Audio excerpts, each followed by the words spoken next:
एक दिन बिटिया बड़ी मासूमियत से अपने पिता के पास आई और मुस्कुराते हुए बोली, पापा क्या मैंने आपको कभी रुलाया है? पिता कुछ क्षण चुप रहे। उनकी आंखों में पुरानी यादें तैरने लगी। फिर उन्होंने धीमे स्वर में कहा, हाँ बेटा, एक बार, और इतना रुलाया कि आज भी वह पल याद करके आंखें नम हो जाती हैं। बेटी हैरान होकर बोली, मैंने? लेकिन कब? पिता मुस्कुराए और बोले, तब तुम लगभग 1 साल की थी, ठीक से चल भी नहीं पाती थी, घुटनों के बल पूरे घर में घूमती रहती थी। एक दिन मैंने तुम्हारी छोटी सी परीक्षा लेने की सोची। मैंने तुम्हारे सामने 3 चीजें रखी, एक मुट्ठी पैसे, एक पेन और एक खिलौना। मैं जानना चाहता था कि मेरी बेटी सबसे पहले क्या चुनती है। मेरे मन में विचार था कि अगर तुम पैसे उठाओगी तो समझूंगा कि बड़ी होकर धन संपत्ति को महत्व दोगी। अगर पेन उठाओगी तो समझूंगा कि ज्ञान और बुद्धि तुम्हारी सबसे बड़ी ताकत होगी। और अगर खिलौना उठाओगी तो समझूंगा कि तुम्हें जीवन में आनंद और खुशियां सबसे प्रिय होंगी। मैं तुम्हारे सामने बैठ गया और बड़ी उत्सुकता से तुम्हारे चुनाव का इंतजार करने लगा। तुम कुछ पल वहीं बैठी तीनों चीजों को बड़ी ध्यान से देखती रही, फिर धीरे धीरे घुटनों के बल सड़कते हुए उनकी ओर बढ़ी। मेरी नजरें तुम पर टिकी थी, मेरी सांसें जैसे थम सी गई थी। मुझे लगा अब तुम किसी एक चीज को उठाओगी, लेकिन अगले ही पल कुछ ऐसा हुआ जिसकी मैंने कभी कल्पना भी नहीं की थी। तुमने उन तीनों चीजों को अपने छोटे छोटे हाथों से एक तरफ सरका दिया और उन्हें पार करके सीधे मेरे पास आ गई। फिर मेरे घुटनों पर चढ़कर मेरी गोद में बैठ गई और अपनी नन्ही बाहें मेरे गले में डाल दी।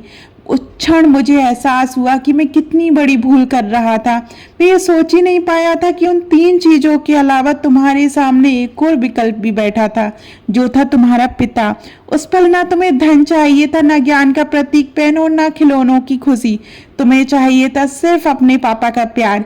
मेरी आंखों से आंसू बह निकले। तभी तुम्हारा भाई आया, उसने पैसे उठाए और खेलते हुए वहां से चला गया। लेकिन मैं वहीं बैठा रहा, अपनी गोद में बैठी उस नन्ही परी को देखकर। वह पहली और आखिरी बार था बेटा जब तुमने मुझे रुलाया था, और बहुत रुलाया था। इतना सुनते ही बेटी की आंखें भी नम हो गई। पिता ने उसके सिर पर हाथ फेरते हुए कहा, बेटियां घर में जन्म नहीं लेती, वे तो ईश्वर का आशीर्वाद बनकर आती हैं। वे पिता की ताकत भी होती है और उसकी सबसे बड़ी कमजोरी भी। बेटे अक्सर घर का नाम रोशन करते हैं, लेकिन बेटियां घर के हर कोने में प्रेम की रोशनी भर देती हैं। सच ही कहा गया है, जब घर में बेटी मुस्कुराती है तब पूरा घर खिल उठता है। जब पिता थक कर लौटता है तो उसकी एक मुस्कान सारी थकान मिटा देती है। दुनिया की हर खुशी खरीदी जा सकती है, लेकिन बेटी का निष्कलंक प्रेम नहीं। बेटी वह रिश्ता है जो बिना किसी स्वार्थ के पिता का हाथ थाम लेती है। सुख में लोग साथ होते हैं, लेकिन दुख की घड़ी में अक्सर एक बेटी ही सबसे पहले पिता की आंखों का दर्द पढ़ लेती है। बेटियां सचमुच भगवान की दी हुई सबसे अनमोल धरोहर होती हैं। वे सिर्फ घर की लक्ष्मी नहीं होती, बल्कि माँ की ममता, पिता का अभिमान, भाई का स्नेह और पूरे परिवार की मुस्कान होती हैं। इसलिए जब भी घर में किसी बेटी की हंसी गूंजे तो समझ लेना कि वहाँ ईश्वर का आशीर्वाद निवास करता है। रिश्ते सच में बहुत अनमोल होते हैं, और उन रिश्तों में बेटी का रिश्ता सबसे खूबसूरत होता है। हमें सुख में साथी चाहिए होता है, लेकिन दुख में हमारी बेटी अकेली ही काफ़ी होती है। आपको ये कहानी कैसी लगी कमेंट में ज़रूर बताइएगा। और अभी तक आपने हमारे चैनल परंपरा और प्रतीक्षा को सब्सक्राइब नहीं किया और हमें फेसबुक और इंस्टाग्राम पे फॉलो नहीं किया है तो जल्दी कीजिए।